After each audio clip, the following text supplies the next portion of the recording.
A mí, doctora. A ver, ¿nos puedes compartir, doctor, qué es lo más importante de tu artículo?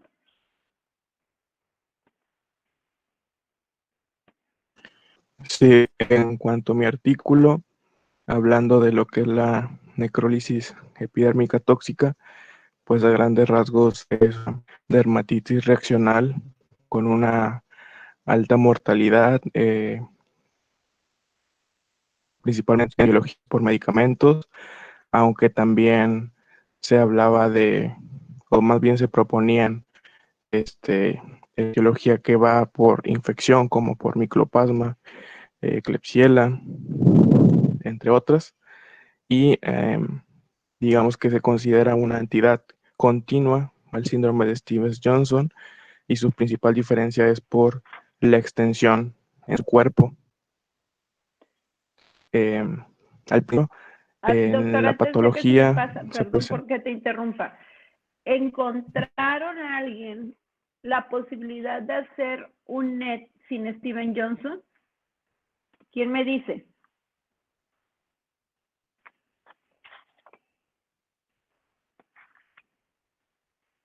¿Quién leyó? ¿Cuál fue la pregunta, doctora? Si pueden evolucionar, o más bien, si se puede presentar la entidad de NET, necrólisis epidérmica tóxica, sin un Steven Johnson. Porque ahorita tu compañero está comentando que, y bueno, ya lo vimos en clase, que finalmente es un espectro dentro de las mismas manifestaciones, nada más la superficie corporal, la severidad prácticamente. Mi pregunta es, ¿alguien leyó al respecto si hay ¿cómo se llama? Una presentación clínica? Permítame tantito.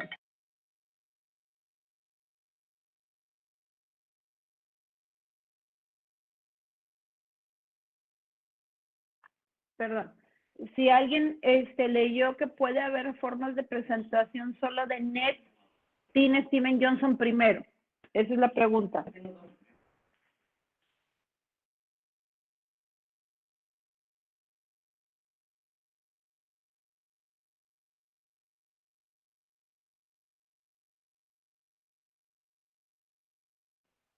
¿Nadie?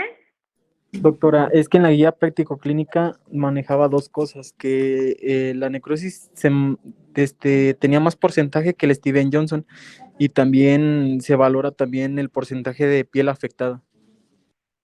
Exacto. Entonces mi pregunta es, ¿podemos tener un NET sin haber tenido antes un Steven Johnson? Doctora, a mí también me tocó artículo y pues a lo que yo leí, no, porque pues forman parte del mismo espectro de enfermedad. ¿Quién más? ¿Quién más leyó?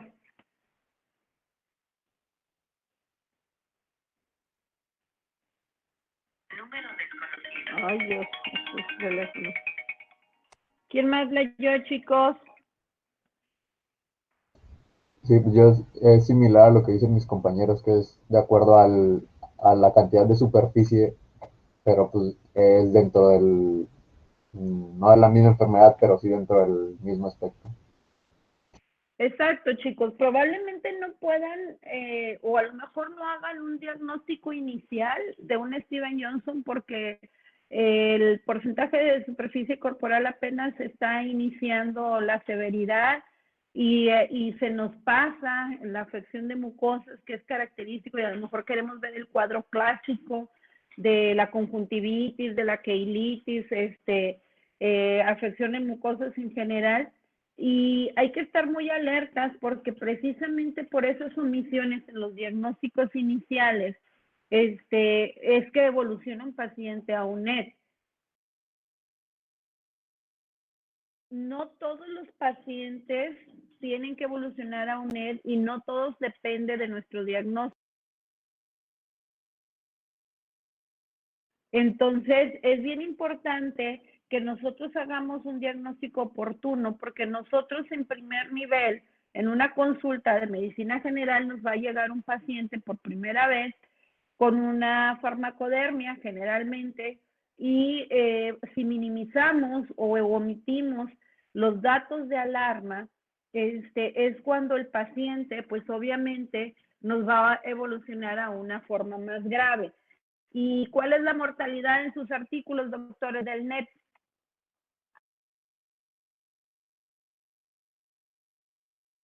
En el mío iba del 30 al 50%. ¿Y en el tuyo, doctora? Igual, doctora, del 30%. Bueno, depende de la literatura, incluso obviamente ahorita con nuevos fármacos y demás que ha evolucionado, pero la mortalidad era más del 50 al 70%. Es muy, muy alta, y esto depende obviamente del tratamiento oportuno. A ver, hablando, Luis Enrique, del tratamiento, ¿qué tratamiento sugiere tu artículo? Y ahorita tú, doctora. Sí, en el mío, como medida de tratamiento, primero hablaba de la importancia de suspender el fármaco que lo estuviera produciendo, así como enfocarse en el tratamiento de soporte vital y también la corrección del desequilibrio hidroeléctrico y del estado ácido base.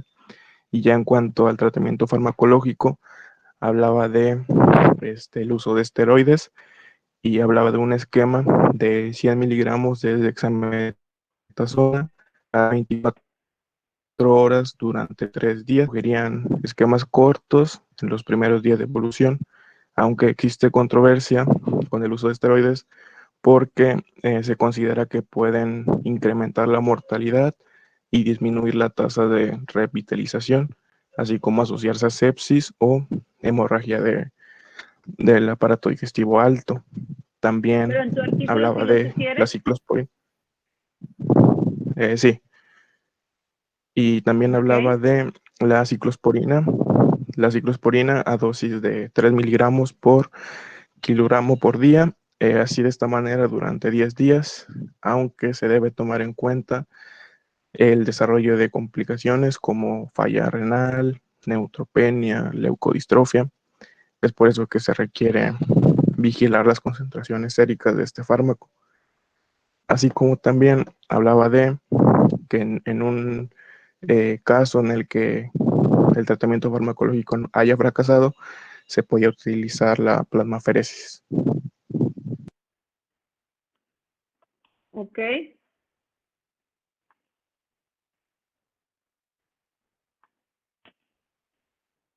Ok. ¿Y tú, doctora, en tu artículo qué comentabas? Sí, bueno, en mi artículo mencionaba primero las medidas generales y el tratamiento sistémico. Pues como dijo mi compañero, la identificación y el retiro de la gente que está produciendo esto.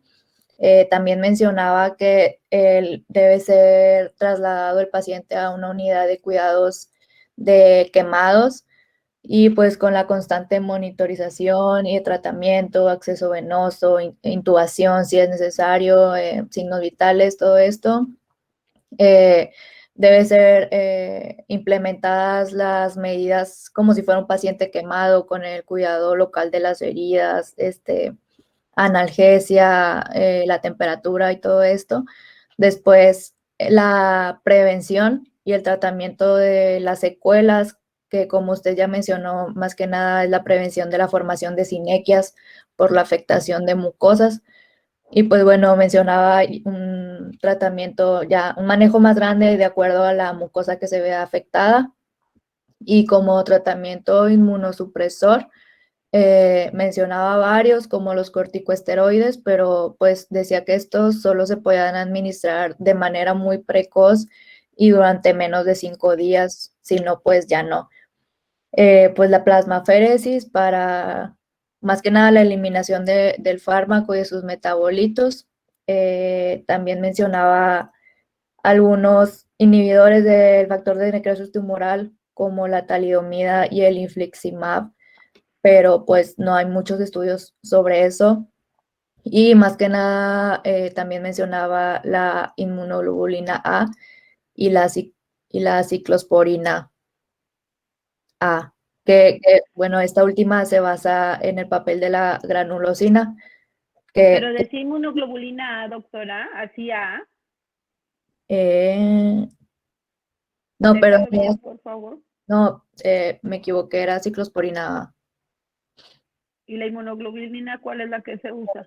G, Ajá, sí, disculpe. exactamente. Ajá.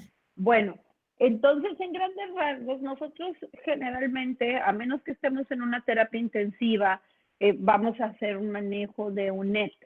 Pero la idea de ver estos temas es por la importancia que es una urgencia, saberlos diagnosticar, tal vez no saberlos manejar porque si no estamos en el área intensiva ni a mí como dermatólogo me va a tocar el manejo, pero porque el diagnóstico lo tenemos que hacer en la consulta, el paciente te llega, ¿sí me escuchó? Sí, doctora. Ok, el paciente nos llega en la consulta y tenemos que hacer el diagnóstico oportuno, saber dar los datos de alarma y saber los criterios diagnósticos, que eso es lo que me voy a enfocar en el examen con ustedes. Criterios diagnósticos para UNED o criterios diagnósticos para un Steven Johnson, ¿ok? Y el manejo, pues bueno, depende en dónde estemos, es lo que vamos a poder manejar, porque obviamente un hospital de tercer nivel que tiene toda la tecnología, que tiene fármacos muy costosos, pues bueno, tenemos al alcance lo más nuevo y si no, en lo que tengamos a la mano hay que tratar de frenar esa cascada inflamatoria que tiene el paciente. Entonces, hasta aquí vamos a terminar con Steven Johnson. Si no hay ninguna duda ahorita para poder empezar la clase de escabiasis. ¿Dudas? No, doctora, No, ninguna. doctora, todo bien. Bueno, ok, déjenme ver a ver si les puedo compartir la pantalla, que me digan si la ven.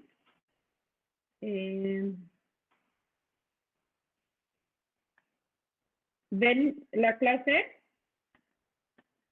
Sí, doctora. ¿Sí? Ok. Bueno, escabiasis es algo que deben de dominar sí o sí, porque es el día a día de la consulta en primer nivel. Es una enfermedad que lo podemos encontrar en cualquier parte del mundo, que es infecto-contagiosa y que por definición es una de las dermatosis más pruriginosas.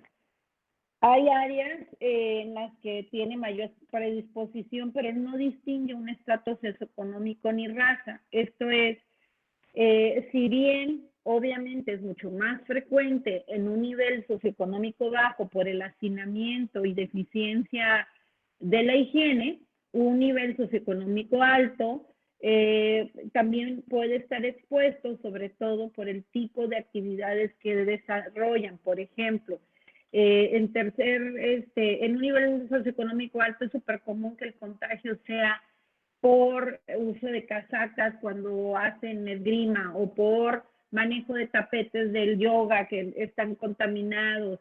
Depende de la actividad, obviamente, es la forma de contagio, pero lo que quiero que quede claro es que no porque tenga un nivel socioeconómico alto no va a tener predisposición. Así es que hay que siempre pensar en la posibilidad diagnóstica. Entonces, la palabra viene de rascar, ¿sí? Por eso es por definición, si no da prurito, difícilmente pensar en escabiasis o posiblemente que tenga poco de haber presentado la dermatosis, pero es por definición muy pruriginosa. ¿Sí me siguen? Sí, doctora. Sí, Sí, doctora. Ok. ¿Qué lo produce? Un parásito externo, o sea, es una ectoparasitosis, ¿ok?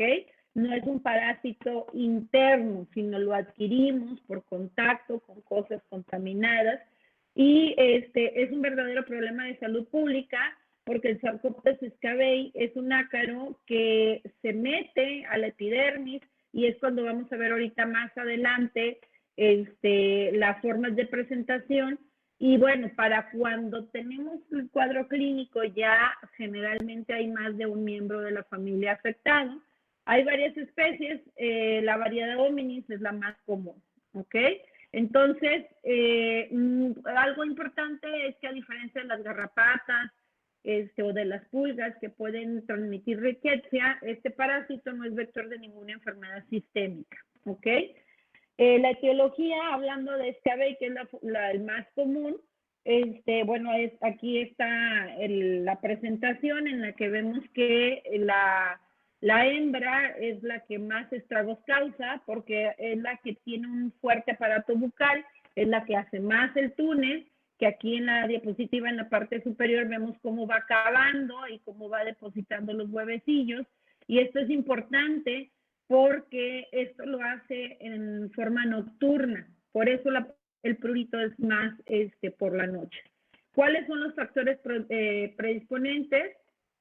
Hablando en general, lo más común es en personas de estrato socioeconómico bajo por el hacinamiento, pero no es lo único. Pacientes con alguna inmunosupresión de cualquier tipo, como desnutrición, por ejemplo. En los pacientes con promiscuidad sexual, porque se asocia obviamente a prácticas sexuales generalmente en hoteles o moteles con deficiencia en la higiene y porque también se puede transmitir durante la relación sexual, hablando que puede haber otro tipo de parasitosis también, pero por el acercamiento, ¿ok?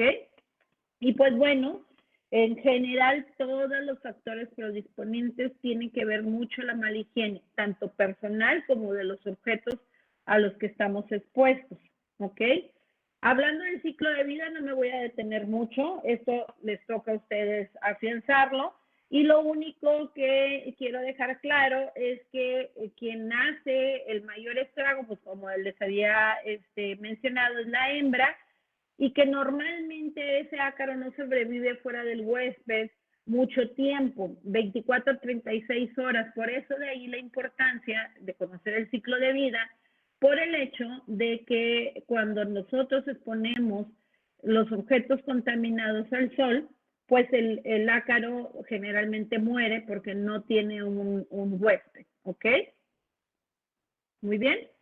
Ahora, ¿cómo reacciona nuestro cuerpo? Pues es una hipersensibilidad de tipo 4, así es que no es inmediata. El inicio de los síntomas es muy diferente si fue la primera exposición, así ya hemos estado en forma repetitiva expuestos a la infección. Y quiero que me comente Urbina Vázquez, Ailín Alejandra, ¿por qué crees tú que va a variar los síntomas si es la prima infección o es ya reiterativa la infección? Ailín. Sí, doctora.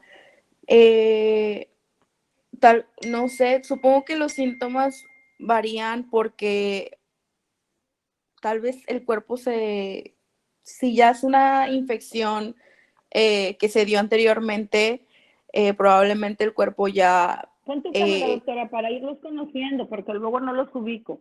Ajá. Sí, doctora. ¿Ya me puede ver? No. ¿Ya?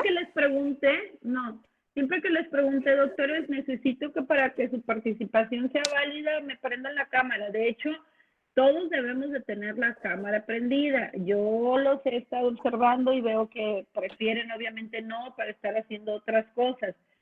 El único interés de tener la cámara prendida es saber que obviamente están poniendo atención. Ya sabemos que cada quien pone su atención como ustedes prefieran y no somos adolescentes, yo no los voy a forzar en nada, pero sí necesito obviamente que como ya vieron, los exámenes tienen mucho que ver lo que comento en clase. Si ustedes ponen atención, esto está pues realmente relativamente sencillo y la idea es que se queden con información de relevancia para ustedes, para la vida diaria. que aprendan la materia, porque derma ven mucho en consulta general y muchos vienen muy maltratados y con exacerbación de la dermatosis porque no tenemos los conocimientos básicos. A ver, ahora sí, doctora, te escucho. Bueno, bueno, lo que estaba diciendo es que es por la memoria inmunológica, pero la verdad no estoy segura, doctora. Sí, doctora, la memoria inmunológica es lo que hace, obviamente, que cambie, a ver, vamos a ver, permítame tantito porque tengo aquí un problema técnico, denme un minuto.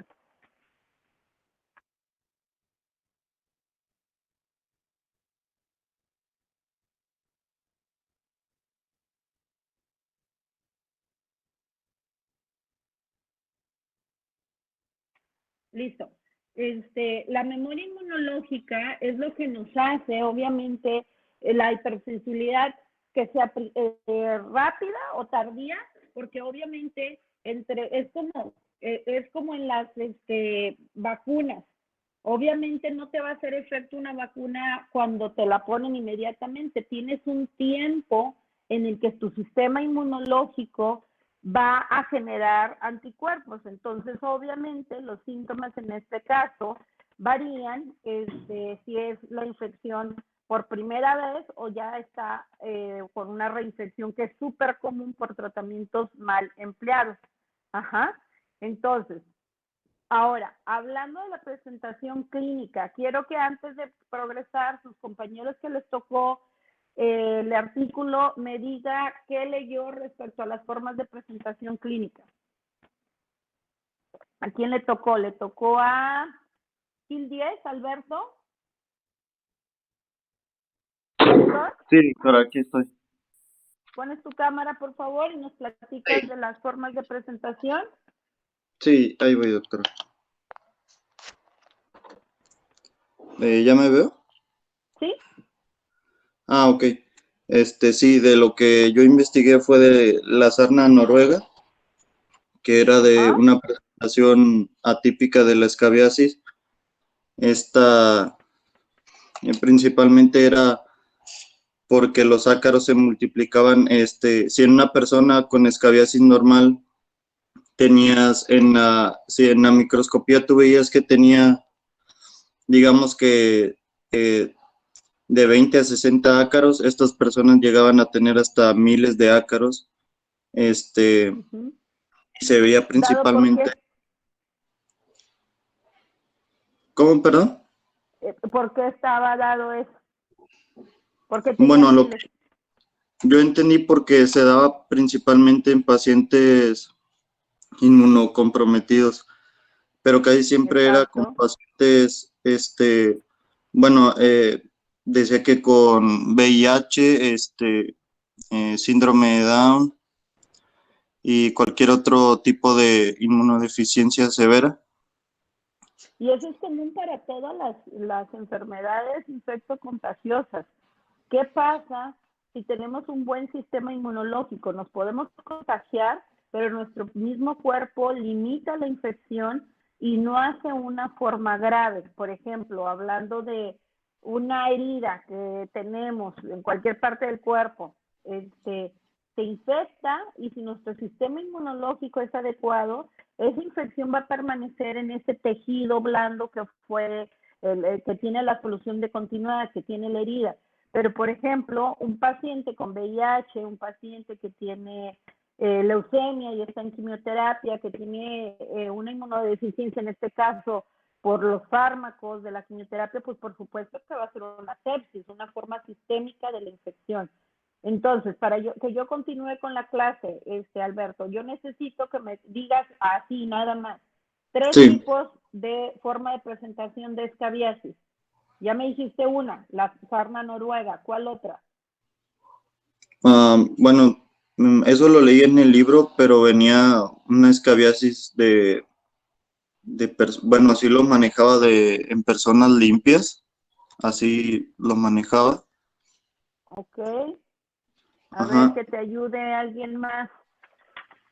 Doctora. Tania Incógnita. Herrera Mendoza. ¿Perdón? No escucho, doctora. Yo perdón. leí sobre una que decía incógnita y otras también que era nodular Nodular. Muy bien. Ok. y también Vamos a... causadas por el ácaro. Muy bien, doctora. ¿Cuál es tu nombre? Tobar Silvero Leslie. Ok, muy bien.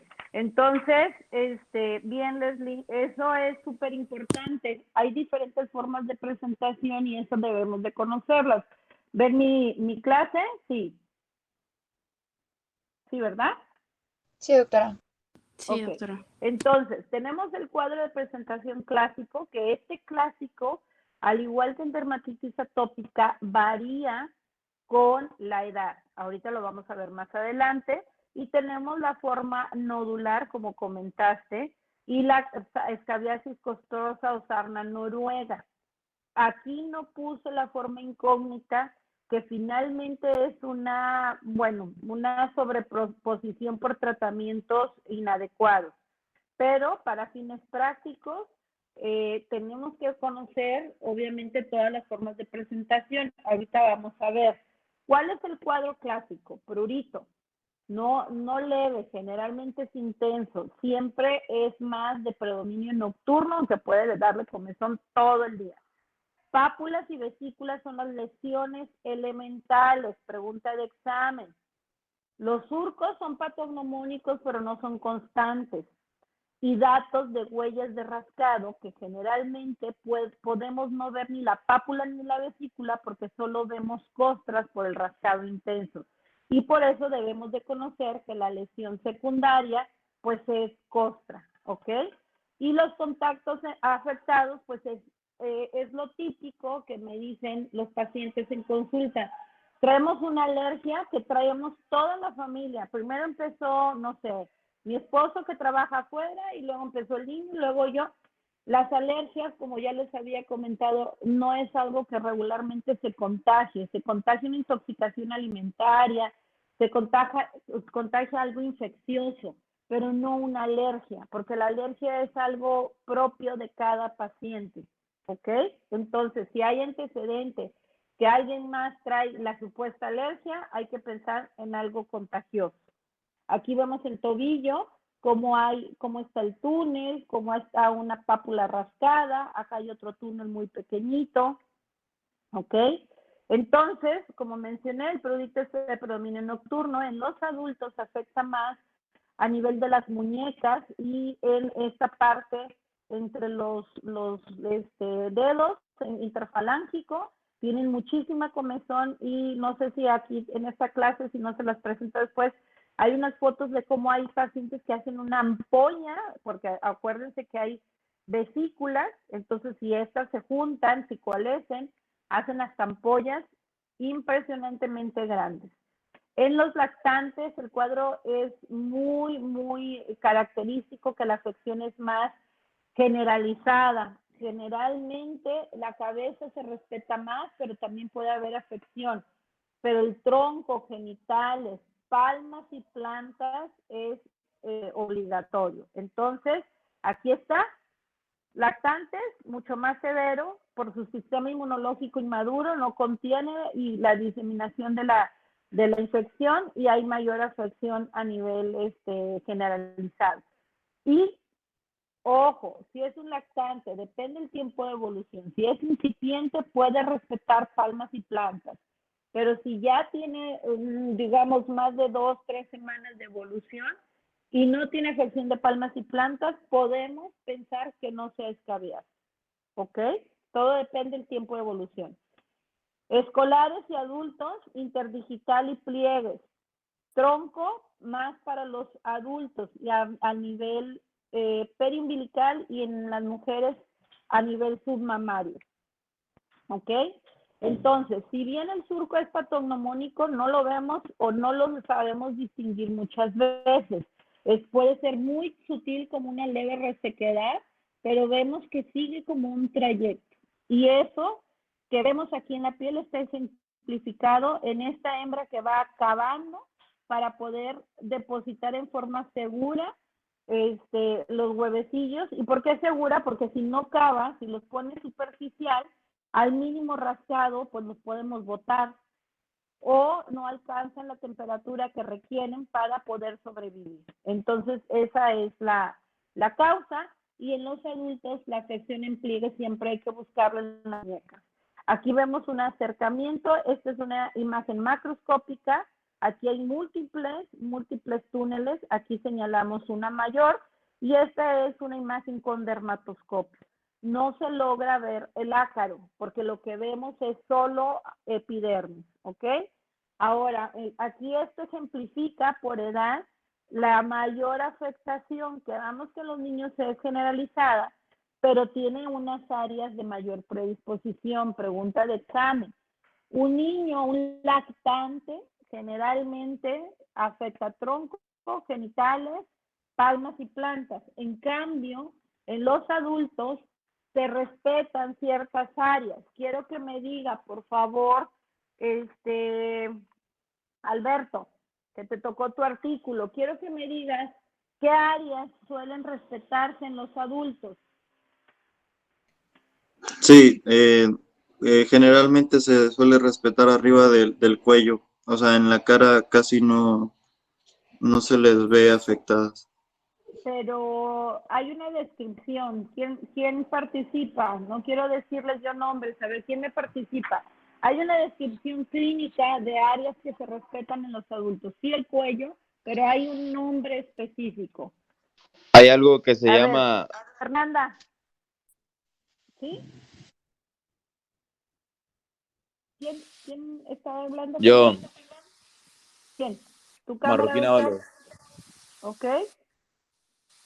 Hay algo que se llama las líneas de hebra, Exacto. que son líneas imaginarias del que van de los hombros hasta las rodillas, y lo que esté por encima de los hombros y por debajo de las rodillas, por lo general es lo que se respeta.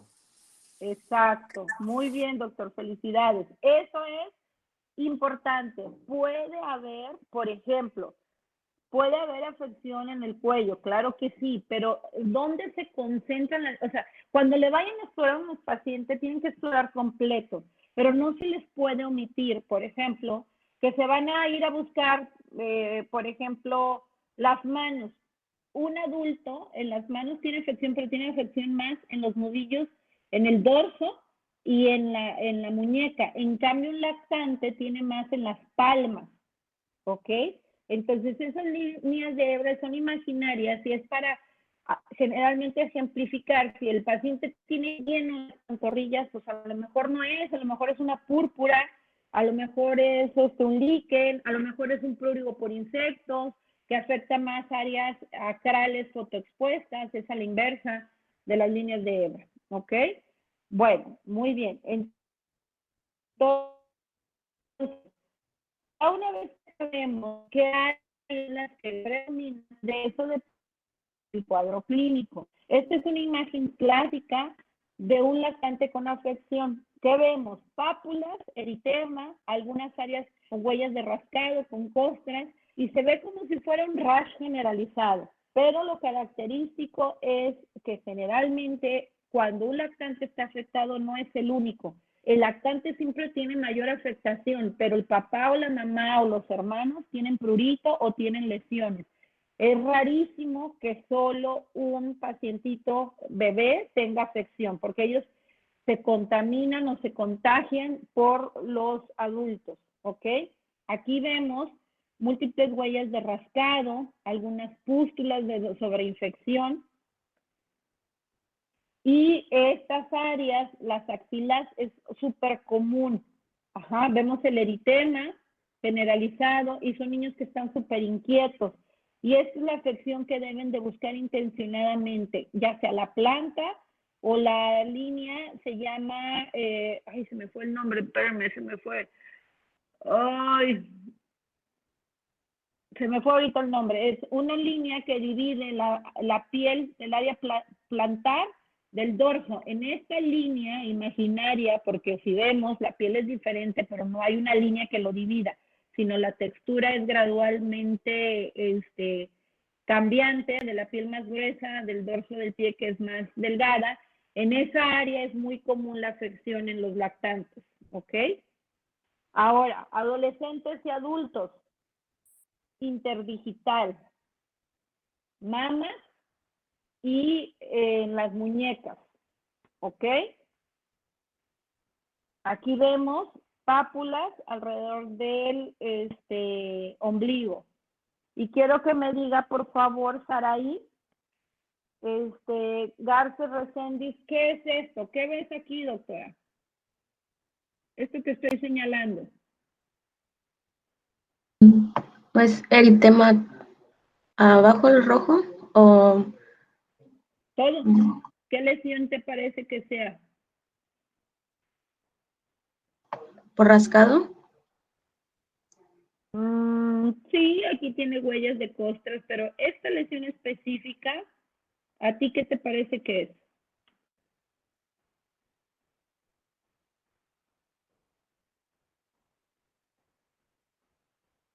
Vesícula. Como una No, úlcera. doctora, no pasa nada. Como una tipo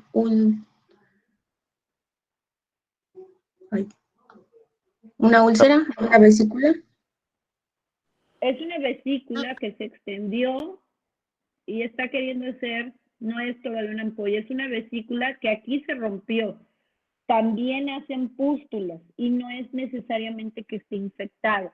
Es el acúmulo de neutrófilos por el proceso inflamatorio que hace que cambie de coloración. Hay que hacer un diagnóstico preciso porque no todos los pacientes con escabiasis tenemos que manejar los antibióticos. El impétigo es algo que suele pasar y podemos ocupar antibiótico, pero no necesariamente. Pápulas y nódulos muy pruriginosos, adultos, siempre buscar en escroto. Aquí vemos uno enorme, aquí vemos otro enorme, aquí otros más pequeños.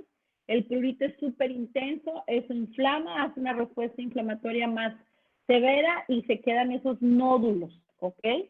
Ahora, las formas más crónicas por rascado, lichenificación, hiperpigmentación y la afección entre los espacios interdigitales, ¿ok? Ahora, ese fue el cuadro clásico, preguntas de examen. Ahora, la forma nodular también es bastante común y puede presentarse a cualquier edad. Los lactantes es mucho más común, en los adultos es más común la forma nodular a nivel de genitales. Puede haber en cualquier parte, ocupa del 7 al 10% de los casos y son nódulos que van a variar de 5 a 20 milímetros de diámetro, que son lisos, rojos o cafés, según el tiempo de evolución. Aquí, por ejemplo, vemos rojos, ¿ok? Se resuelven espontáneamente, pero hay que darles tratamiento porque dan mucho prurito y entonces se pigmentan. Aquí está una forma nodular que les comentaba que a nivel de escroto es muy común. ¿Ok? Aquí vemos un nodulito, es un eritema por el rascado crónico y son lesiones que, por ejemplo, me han llegado pacientes en consulta asumiendo en un adulto que es de transmisión sexual y no ven todo el contexto que trae lesiones en todo el cuerpo y que es pruriginosa y que hay más de un miembro afectado. Entonces, a veces el paciente solo consulta por la lesión en genitales porque es lo que le alarma, pero tiene un contexto de antecedente de alguien más en la familia afectado y tiene lesiones en otras partes del cuerpo, por eso hay que hacer una exploración completa, ¿ok? Ahora, hablando de la escabiasis costrosa o sarna noruega, que como mencionaba su compañero, Ebra lo describió en 1851 y de ahí que sale también respetar esas líneas. Y bueno, algo característico y pregunta de examen que tienen que tener un compromiso inmunitario o neuropsicológico, como lo vimos en la dermatitis seborreica, que pacientes con trastornos neurológicos pueden hacer más severa la dermatitis seborreica, así es, los pacientes con un compromiso inmunológico o neurológico, ¿ok? Factores predisponentes, cualquier alteración en el estado que le permita al paciente un baño adecuado o una inmunosupresión. Un paciente, por ejemplo, con síndrome de Down es un paciente inmunodeprimido, aunque no tenga una enfermedad como tal, como sabemos que el síndrome de Down se asocia más a leucemias o a problemas inmunológicos. El decir síndrome de Down tienen una mayor predisposición.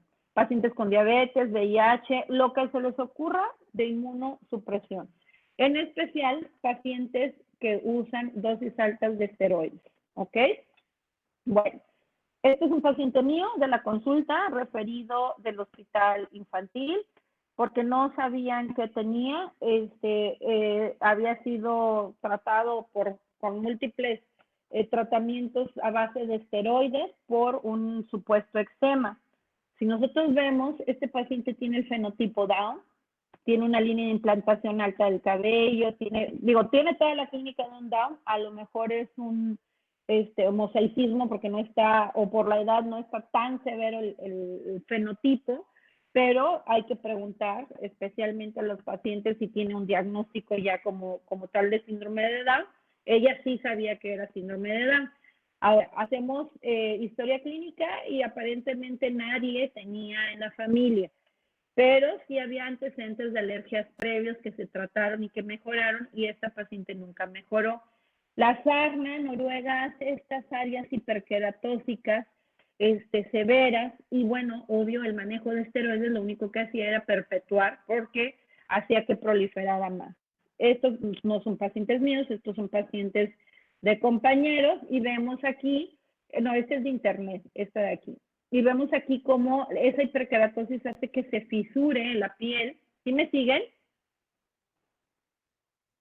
Sí, doctora. ¿Doctores? Sí, doctora. Ok, bueno, entonces, es algo que podemos ver en consulta y que a lo mejor pues no tiene el cuadro clásico, porque ¿dónde están las pápulas? Si yo veo pura xerosis, escamas, descamación, lo vemos no en las pápulas, sino en esas áreas hiperqueratóticas, y asumimos, porque este paciente tiene síndrome de Down, todas las lesiones dermatológicas en un paciente inmunodeprimido tienen diferentes formas de presentación. Siempre tenemos que tomar eso en cuenta.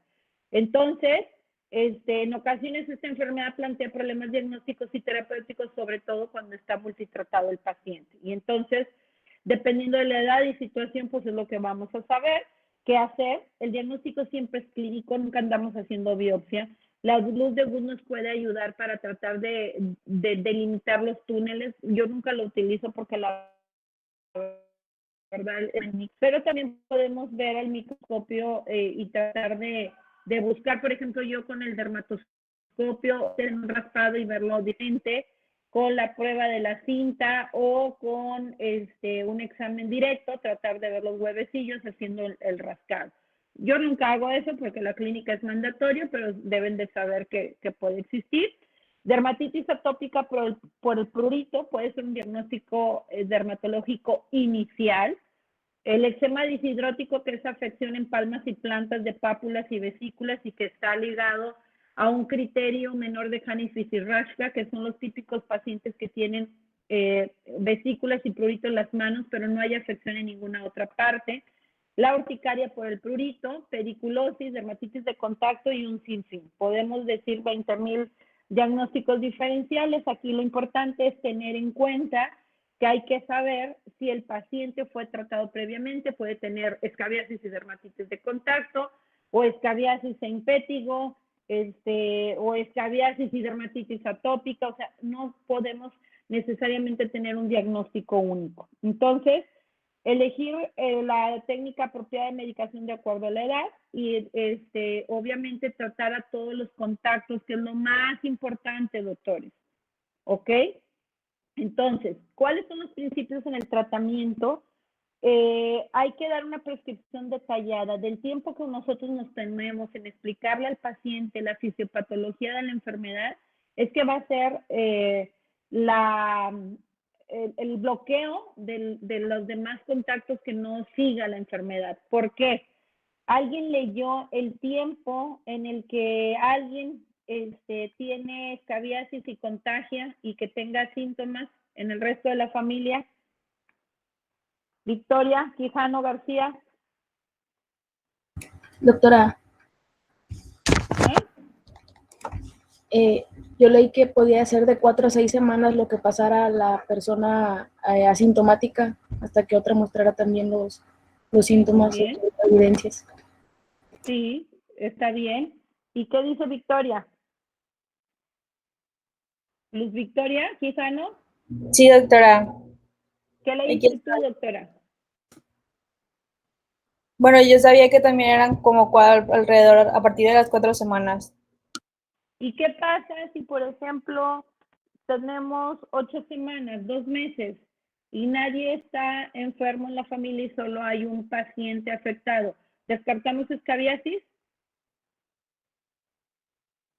No, ¿Por qué no? porque todos Rafael presentan. Cepeda. ¿Por qué? Perdón que lo interrumpa. Rafael, ¿estás presente?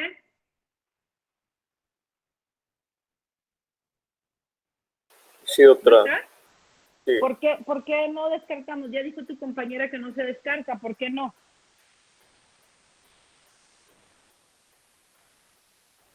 No sabría decirle, doctora. Anilú, Linares Jaramillo.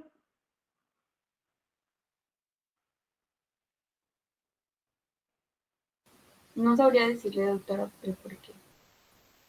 ¿Quién quiere dar su opinión? ¿Por qué no lo descartamos, doctores?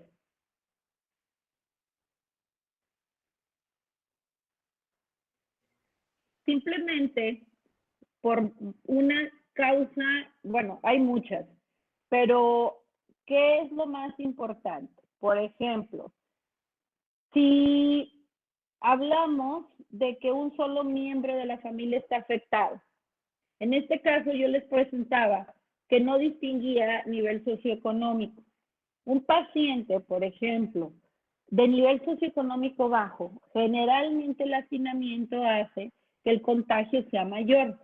Pero en cambio, aquí tenemos a Paris Hilton, que fue a Europa de vacaciones y se metió a un lugar donde usó una casaca contaminada, por más limpio que sea, no tuvo el adecuado cuidado en el manejo y ella llega y trae síntomas. Pero son personas que tienen su propia habitación, son personas que si bien hay un contacto no es tan estrecho como los que duermen 5 en una misma cama. Entonces, pueden tener el cuadro de presentación clásica y por la simple distancia del nivel socioeconómico que les permite tener habitaciones separadas, hábitos de afectividad, que no haya tanto contacto, no sé, el típico adolescente ya que está solo encerrado en su cuarto, que no abraza a los hermanitos, que va con el primo y se queda con el vecino a quedar y que ahí se contagió, pues bueno, no necesariamente tienen que tener, tenemos que hacer la historia clínica para poder saber por qué sí, por qué no. Tenemos que hacer mucho hincapié en valorar cada caso en específico y saber que si nosotros llegamos a un diagnóstico clínico de escabiasis, tenemos que darle tratamiento a todos, aunque no hayan más miembros de la familia con lesión. ¿Ok? ¿Alguna duda hasta aquí? Bueno, a ver, bájale por favor. Entonces, voy a continuar. Vamos, déjenme pasar. Entonces, no podemos diagnosticar el que alguien más de la familia no esté afectado, pero generalmente esperamos síntomas si el paciente tiene 2 meses de evolución o 1 mes, que ya alguien de la familia empiece con síntomas, ¿ok? Entonces, lo primero es darle tratamiento a todos, dar antihistamínicos para mejorar la comezón, tratar las sobreinfecciones si trae infectivo secundario y evitar sobremedicar. Hay que darle seguimiento a la semana o si está con inmunohimpético a las 4 semanas porque los síntomas persisten. Los principios del tratamiento, pregunta de examen, lavar, asolear ropa, sábanas, colchón, todo lo que sea ropa, texturas, porque ahí se queda. Sabemos que vimos que en 46, 48 horas máximo ya se murió, así es que 24 horas lo sacamos al sol y con eso debe ser suficiente. Prurito es lo último en mejorar y siempre tenemos que hacerle hincapié porque si no, los pacientes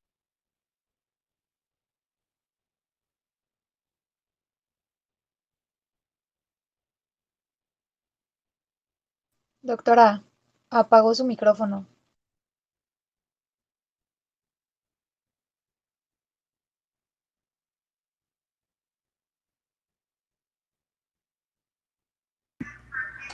Bueno, Ya Ya escuché, se doctora. escucha. ¿no me escucharon lo del tratamiento entonces? Ok, me regreso. ¿Sí escucharon o no? Nos Lo de quedamos sacar con la que ropa el al prurito era sol. el último que se Ok, quitaba. a ver, Sí. entonces, aquí, ¿ok? Bueno, En la entonces, siguiente. el tratamiento debe de ser específico de acuerdo a si tiene o no sobreinfección, evitar sobremedicar y darle seguimiento. Entonces, asolear todo lo que tenga texturas, explicarle al paciente muy bien que van a mejorar primero las lesiones y lo último que se quita siempre es el prurito, ¿ok? Y no se justifica por seguir con prurito repetir el tratamiento a menos que el paciente siga teniendo lesiones activas, ¿ok? Pero no por prurito. Evitar dermatitis de contacto secundarias a tratamientos tópicos no justificados, y el tratamiento va a variar la edad del paciente, si está la persona embarazada o no, y qué antecedentes tenemos, si es atópico o no. Hay miles de tratamientos que vienen descritos, ya están en desuso la mayoría, y de todos los que van a haber encontrado, la ivermectina oral y tópica es la que más usamos. Ustedes en el servicio social solo van a tener a la mano benzoato de bencilo. Da mucha dermatitis de contacto, y si no hay otra opción, bueno, la pueden usar sabiendo las especificaciones, que es altamente tóxica y que si el paciente está súper irritado no lo va a tolerar. Así es que es preferible usar ivermectina oral, que les funciona bastante bien, y también tenemos tópica, pero por excelencia la ivermectina no se puede usar en menores de 2 años. Idealmente, yo como pediatra sí la manejo calculada, obviamente, a la dosis adecuada por peso, pero en forma general preferimos no usarla y usar mejor tratamientos de azufre, que tiene que ser, en la literatura viene del 2 al 10%, pregunta de examen, 6% es el que manejamos. 2% solo reseca y no mata el ácaro, 10% es altamente tóxica y quema, 6% es una dosis adecuada que toleran y que tiene efectos suficientes como para matar el ácaro, ¿ok? Ahora, persistencia del prurito, pues hay que ver si se reinfectó o es simplemente la hipersensibilidad, ¿ok? Y también como efectos secundarios del tratamiento. No. La permetrina ya no la usamos, altamente tóxica. Clotrimazol sí se usa en algunos casos, pero no es de los más efectivos. Tiene una tasa de curación de 60%, así es que, y es muy tóxica y causa dermatitis de contacto. Yo en lo personal uso mucho el azufre. ¿Alguien conoce algún preparado?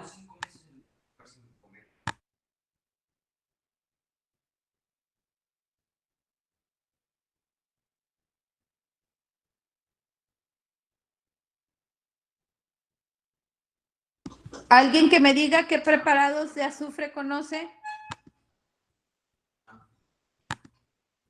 Doctora, hay uno que se llama azufre en vaselina, ¿no?